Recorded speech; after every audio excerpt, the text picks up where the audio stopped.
Na nasema kwa sababu najua sehemu mbili tukufu za Waislamu ziko Saudia. Na nchi hii kabla ya mikataba hii ilikuwa ikijulikana kwa jina la Najd.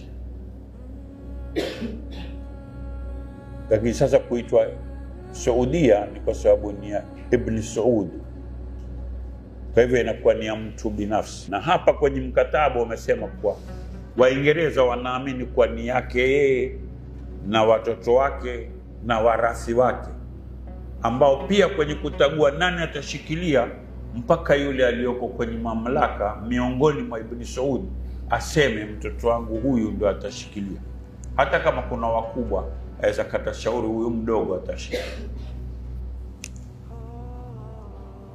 Swala sasa la kijinga jinga linakuja. Hii ni nchi ya Waislamu au ni ya watu binafsi? Sasa mwaona kwa nini wafanya vituko vile wanavyofanya kule, nyinyi mwashtuka huko Afrika.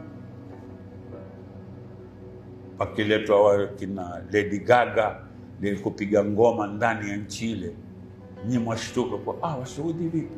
Si Wasuudi vipi? Mashehe Saudia vipi? Mbona mnyamaza?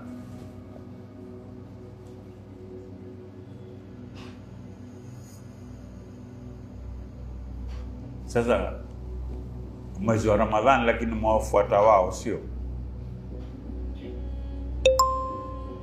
wenye mikataba hii. Wakisema Ramadhani ni tarehe hii, watu wote wafuate, sio?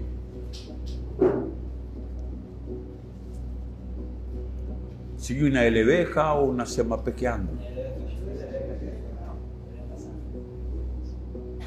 Na sisemi kwa sababu nataka kuwatweza hadhi wanaofuata Saudia. Mimi najua wao hawajui haya.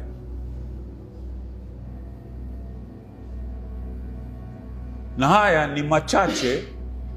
ni machache napita tu, yako makubwa baina yao na Turki ambao ni dola Uthmania na Sharifu Hussein, walivyochezewa na Waingereza walipokuwa Sharifu Hussein anakataa kuitoa Palestina, hawa wakakubali.